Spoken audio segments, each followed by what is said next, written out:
मुंबईतली रात्र नेहमीच गजबजलेली असते, पण काही वेळा ती निर्जन आणि भयानकसुद्धा वाटू शकते. अशाच एका रात्री दादरच्या एका अरुंद गल्लीमध्ये एका तरुणाला 3 गुंडांनी गाठलं. त्यांच्या हेतूचा अंदाज येताच तो भीतीने गारडला. मदतीसाठी ओरडण्याचीही त्याला भीती वाटत होती. तो तरुण एका पायाने थोडा लंगडा होता. तो एक महत्त्वाचा साक्षीदार होता. काही दिवसांपूर्वी त्याने एका गैरकृत्याचा व्हिडिओ आपल्या फोनमध्ये कैद केला होता. स्थानिक गुंड एका व्यावसायिकाला धमकावत होते.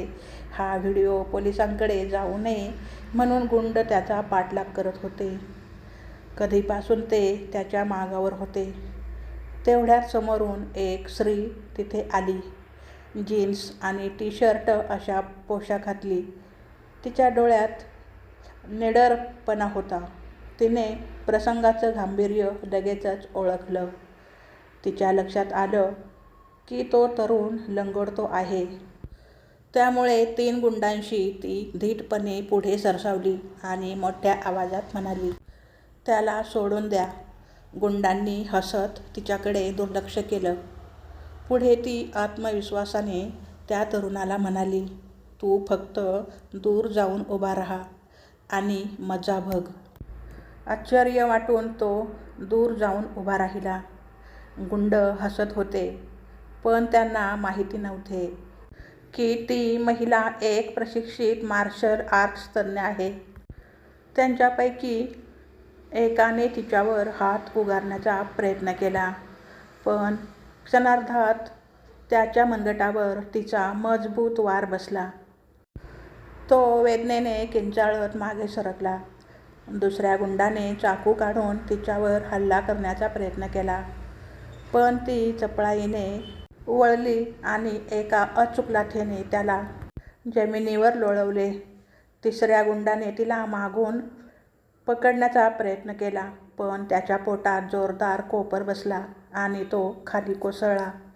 तेवढ्यात पहिला गुंड पुन्हा उठून तिच्यावर झेपावला, पण तिने चपळाईने त्याचा हात पकडला आणि जोरदार फेकून दिलं. तो धडाम आवाज करत भिंतीवर आदळला. दुसऱ्याने लोखंडी रॉड उचलून तिला मारण्याचा प्रयत्न केला, पण ती वेळेवर झुकली आणि त्याच्या गुडघ्यात जोरदार घातली. तो विव्हळत खाली कोसळला.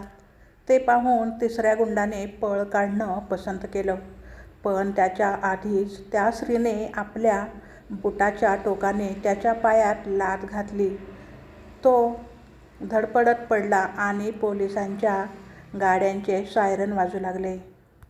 काही मिनिटांतच पोलीस तिथे हजर झाले आणि 3ही गुंडांना ताब्यात घेतलं. तो तरुण सुटकेचा निःश्वास टाकत पोलिसांना संपूर्ण घटना सांगू लागला.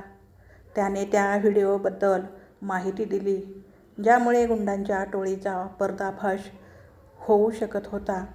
पोलिसांनी त्या स्त्रीचे आभार मानले. स्त्रीच्या धाडसाने त्या तरुणाला नवचैतन्य मिळालं.